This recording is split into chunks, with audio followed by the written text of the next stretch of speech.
စံစေးရီတို့ပြာတို့ဆိုတာကကျွန်တော်တို့တောရွာတွေအတွက်ကတော့တကူတကိုင်းပြုလုပ်နေကြမလို့ပေါ့နော်။ဘာဖြစ်လို့လဲဆိုတော့ကျွန်တော်တို့ကထင်းမီးပုံနဲ့ရှက်တဲ့အတွက်ဒါစံစေးရီဆိုလဲဒါရတယ်ပေါ့နော်။ထမရီတို့စံစေးရီတို့ကိုဒါအိုးယူငယ်နဲ့လောင်ထားလို့ရတယ်။ပြီးရင်ထင်းနဲ့ရှက်တဲ့အတွက်လဲဒါထင်းပြာတွေကလိုလျောက်ထွက်လာတာပေါ့နော်။ဒါတွေကိုစုဆောင်းပြီးတော့ကျွန်တော်တို့ကပတ်စံမကုန်တဲ့နည်းနဲ့ဒါအပင်တွေကိုအသုံးပြုတာပဲဖြစ်ပါတယ်။ထမင်းရှက်ဖို့ဒါစုဆောင်းထားတဲ့ထင်းတွေပဲဖြစ်ပါတယ်။မိုးတွင်းအတွက်ပေါ့နော်။ကျွန်တော်ကတော့ဒီမှာစံသေးရီကိုကျွန်တော်တို့သိသိထားတဲ့အတွက်စံသေးရီတို့ထမင်းတို့ဆိုတာကတော့လွယ်တကူပဲရနိုင်တဲ့အတွက်အပင်တွေကိုအမြဲတမ်း2ရက်တစ်ခါရေလောင်းပါတယ်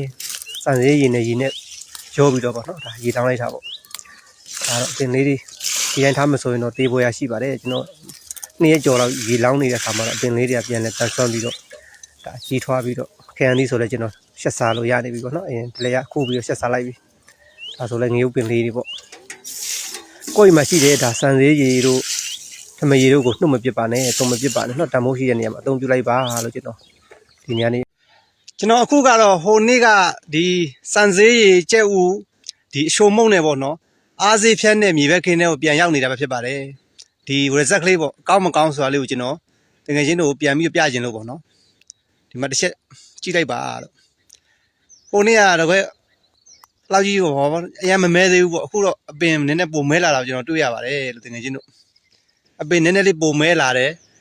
ပြီးရင်နည်းနည်းလေးအပင်ပိုအကောင်းလာတယ်ပေါ့နော်ဟာ reset ကလေးပေါ့စိုးကျိုးမရှိပါဘူးလို့နော်စိုးကျိုးလုံးဝမရှိပါဘူးဒါသူကတော့စိုးကျိုးမရှိတဲ့အတွက်ယုံကြည်စိတ်ချစွာဖျန်းလို့ရတယ်ပေါ့နော်ဒါဟိုနေ့ကဖျန်းခဲ့တဲ့မြေဘက်ခင်းအခုတော့ဒီမှာ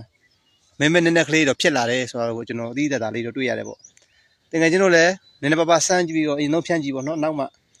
တကယ်ဟုတ်တယ်ဆိုပြီးဆိုမှဒါတခင်းလုံးဖျန်းလို့ရပါတယ်ကုန်ကြစည်းတက်တာပြီးတော့လူလေးအားလေးပဲစိုက်ရတယ်ပေါ့နော်ကိုမိဖို့ကြောင့်မှရရှိတဲ့ဒါစံစည်းရီတို့ကျဲဦးတို့ချုံမုံလေးတို့နဲ့ဒါသုံးတာပေါ့